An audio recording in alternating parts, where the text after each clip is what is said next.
baita gravity omutuju yafulumiza oluyimba lwe bayita eddoboozi ly'omutuuze nenga oluyimba lumufuukidde akayinja mu ngato. Okusinziira ku mutimbagano ogwa YouTube gusobodde okuba ate nga oluyimba olwo balugyeyo. Okwemulugunya kwavuddewa. Okwemulugunya omukulu ono kwasobodde okuba ate nga alaze bannaffe aba YouTube nga bomanyi nti copyright omukulu Bobi Wine gy'abadde agezaako okuba ate nga bategeeza nti abayimbi mwetaaga okufuna copyright olw'ensonga nti buli kyoyiiya buli omuntu akikozesa oba oli awo yeetaaga okuba ate nga afunye olukusa lwo oba okuba ate nga ofunye akasente. Kati bannaffe abazungu abo baleeta omukutu gwe bayita YouTube era vidiyo egyo gye baziteeka naddala abayimbi n'ekintu kyonna kyoyagala okuba ate nga ofuniramu akasente ku YouTube gy'oyinza okuba ate nga oteeka. Kati omukulu Gravity oluyimba yalutaddeyo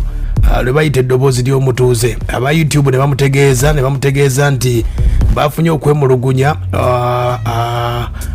nga bannaffe yakola oluyimba lwe bayita Kiwaanyi Bobi Wine yasobodde okuba ate nga yeemulugunya nti obubaka obuli mu vidiyo bwonna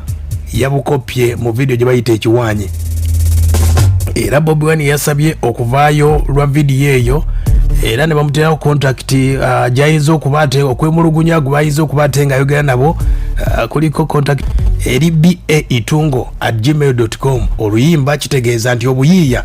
Gravity yakozesezza obuyiiya obutonotono oluyimba taluyinaako bwannannyini nga lubadde lulwe yalibadde teyeemulugunya. Awo nno omukulu Bobi Wine bulijjo abayimbi kyabategeeza. Bobi Wine ayina ttiimu ey'abamanyi abali ku mutimbagano abamuyambako okuddukanya ebintu bino. Kati Gravity avuddeyo nga yeemulugunya agamba nti Bobi Wine yamulwanyisa. Agambye bw'ati ku Facebook ye agambye nti wabula akatengo kye kabakola kaddala. Laba omuntu ayagala okuba ate nga akyusa eggwanga oluyimba lwokka lwe mbadde njagala okukozesa eri abantu ababbi ab'omulugube balutadde wansi eddoboozi ly'omutuuze omukulu ali mu ddirwanyisa. Ayogedde agassemu ebigambo by'olujamaika wano biki nti Bobi Wine ayagala kunfuula refugee mu nsi yange naye byonna nja bikola okubeererawo abantu. Laba omuntu ayagala okubeera ku kitiibwa kya pulezidenti ne ate afiisa ffe.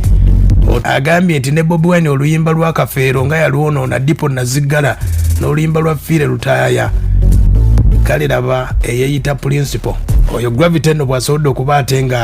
ng'ayogera ku luyimba olwo lwe bayita eddoboozi ly'omutuuze.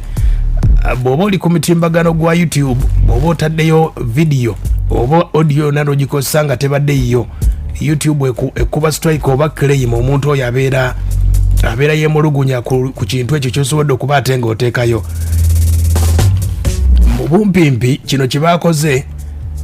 aba YouTube kye baakoze abayimbi b'omu ggwanga Uganda kye balwanirira bulijjo ye copyright gye bagamba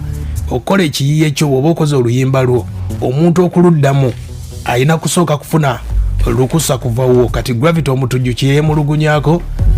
sikitegeera bulungi kuba abayimbi bulijjo bagamba baagala copyright etandikidde ku mukulu ono gwe bayita Gravity wadde nga ya YouTube ne wano kigenda kuba ate nga kimuwa okumanya n'okutegeera oba oliawo bw'anaaba akitegedde naye Gravity ayinza okuba ye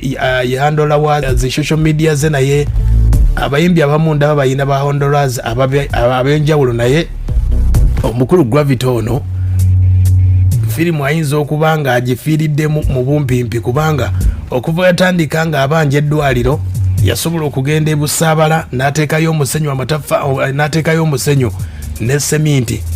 bwe byalemerera n'afuna n'agamba nti ate afunye ettaka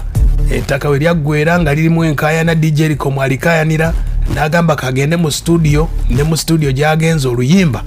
akozesa lwa Bobi Wine oluyimba nga lubbe. Aba YouTube ne bamutegeeza ssebo genda odde mu studio yiye wano ensobi sigenda giwa producer olw'ensonga nti producer bw'aba ali ku mulimo gwe omuyimbi amugamba nkoleranga oluyimba Kiwaanyi ndowooza era kyeyamukolera producer Eno Beats ye yakoze oluyimba olwo ne ku YouTube ne woba olunoonyezaayo tosobola kulufuna ne kati ndowooza omukulu Gravity oba anakitegeera anoonyeza ffeemu mu ngeri enkyamu. Abayimbi bangi nnyo basampolinga ennyimba lwakuba ndowooza abamu tebabanenyaako tebafuna ka claim oba ka strike ako naye omukulu ono Gravity yembeera gy'alimu naye ensonga z'eddwaliro abadde azitutte wansi ne waggulu yavaayo ng'agamba nti eddwaliro lyaliagana naye Otega lino ddwaliro liyamba buli omu teliko mbu lya Nuupu simaali NRM simaali ya DP simaali FDC simaali bikoze bitya ddwaliro ly'abantu kitegeera kataka katini naye ngenda kerekereza tukazimbeko eddwaliro ng'omukulu bwe yeerowooza bw'anaabeera asazeewo mbu eri tayagalayo mizannyo kuteekawo ddwaliro ayagalayo kuwugirayo nakulirayo byennyanja nakyo tujja ku respecting egundi ye nsalawo ye kw'ettaka lirye nenadde ndowooza engeri gy'alumirirwa Abannayuganda engeri gy'agamba mbu abaagala nnyo asobola okukola ki okutuwaako ka 10 ku 10 oba kwa 5 ku 5 era ntuzimbako eddwaliro teetaaga ddene kuba eddene liri eri kiruddu naye wano basobola otuukirawo abatuukirawo oba bwa accident wa boda nga tusobola tumunyiganyigamu empiseemu 2-3 tegeera ye mukulu oyo omusawo Gravity omutujju abadde mu nteekateeka z'okuzimba eddwaliro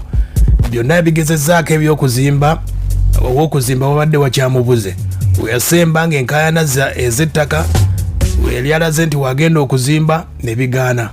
ne mu studio gyaddukidde oluyimba aba YouTube ne bamutegeeza nti oluyimba luno nga baluyimba dda nga luyimba lwa Bobi Wine mu nteekateeka eyo Bobi Wine yabagambira abalabe be abawangula okuyita mu music I defeat my enemies physically, musically, financially, academically buli anemesa amala n'akola ki n'apowa oluyimba olwo Bobi Wine yaluyimba kati omukulu Gravity ndowooza ensonga za copyright bagenda zikolako mu bwangu ddala olw'ensonga nti eddoboozi ly'omutuuze ddyo oyinza ddusanga ku Facebook ye n'osobola okuba ate nga olusanga naye ku YouTube tosobola ddusangayo akadde kano abakulu abakwasaganya emitimbagano gy'omukulu Bobi Wine bagambye oluyimba balabye nga oluyimba lubbe kati okwemulugunya alina okutwala emagere oba agende ku Firebase abasabe okuddamu oluyimba mu butuufu sajja adde akoze ne vidiyo ye muyimbi Gravity omutujju